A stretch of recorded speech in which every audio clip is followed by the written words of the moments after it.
I'm here with Chris Horner at the start for the USA Pro Cycling Challenge. And Radio Shack Nissan, you bring in some heavy hitters that are some of the favorites to be able to do well.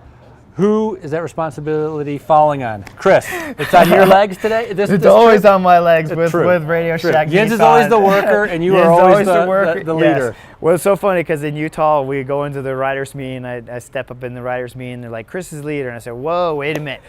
I'm the leader, but before I'm the leader, let me just ask anyone here. If you have the legs, if you think you can win here at Utah, stand up and say so now. Otherwise, if we miss a move, expect to be on the front working for me. But I don't guarantee my form's great. I just guarantee I'll be decent.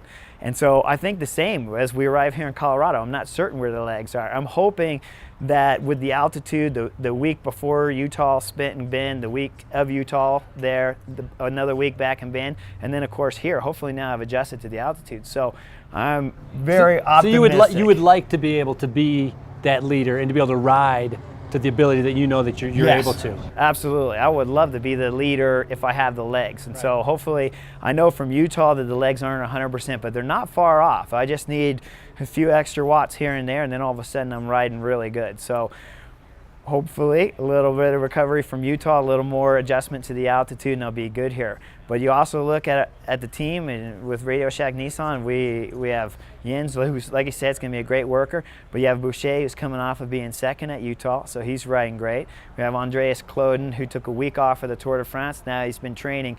And so Andreas and I were out training earlier today before our conversation now, discussing that possibly his form could come really, really good here after a week off of the Tour, but maybe he still needs that other week or two to ride into it. And with Kloden, he didn't just show up like yesterday. He's been here. He actually took some time to get ready. Exactly. Kloden took a week off from the Tour, trained a week easy, then came here and he's been here for 7-8 days before Colorado started. So, if you were to look at some of the other favorites, anybody stand out that you'd pick out to be able to try to do well here? A lot of good favorites, absolutely. But remember, a lot of those favorites that names are going to come out, like Cadel, TJ, and those guys, they all came from the Tour too. So how much time did they take off in the Tour? So that's really the question. For me to actually say they're a favorite, I'd need to know their training. And so I haven't seen what TJ's been doing after the Olympics. I know he did the Tour, went to the Olympics, and he was solid at the Olympics. And so did he take a week off or 2 weeks off after the Olympics? He's coming here just for namesake and to help the team. Same thing with Cadel. You saw him come here last year, and he wasn't the top favorite, but he's still good. But BMC's got to have at least, when you look at their team, they got to be one of the favorites because they have the young kid who won in Utah. So with that, when you look at TJ and you look at Johan who won in Utah and you look at Cadel being here, you got to assume they're one of the favorites too. You look at Radio Shack Nissan, of course, there's myself and Clody and Boucher, who rode good, and of course we have Jakob here. Jakob said he took a week off after the Olympics though too. So again, hit and miss. Are you on form or are you not? This is a very difficult time to come into form right now after the Tour de France and Olympics. So Levi, Dombrowski. Yep. Maybe Yanni. Nibali. Of course. Yeah. Yep, of course. Ivan Basso. So can all these guys be a factor in this race, or it's just too hard to predict, you were just saying? It's too hard to predict. I wouldn't sit here right now and be like, this is the guy that's going to win. Too hard to predict. I certainly wouldn't say it's going to be Levi. I wouldn't say it's going to be myself. I wouldn't say it's going to be Cadel. Couldn't say it's going to be Basso. Couldn't say it's going to be Nibali. I mean, what have these guys been doing since the Tour? Is that because of the question mark about the recovery and the training from the Tour, or because of the altitude?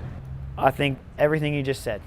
I think altitude, you could have a guy that trained at sea level after the Tour. He's 100% motivated. He came here and altitude just devastated him. Certainly coming from Europe, there is no altitude unless they're training in Tenerife. And I don't think anyone came from Tenerife directly to here.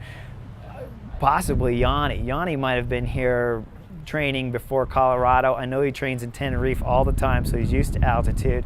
So right now, maybe he's my favorite. So it's all part of the game. It's all part of the game. Keeping it secret, not letting anybody know where you've been or what you've been doing. I think it's a secret to everybody, including themselves. Well, we're going to find out soon enough once we start stage one and we get into Denver. That's why we play the game, right?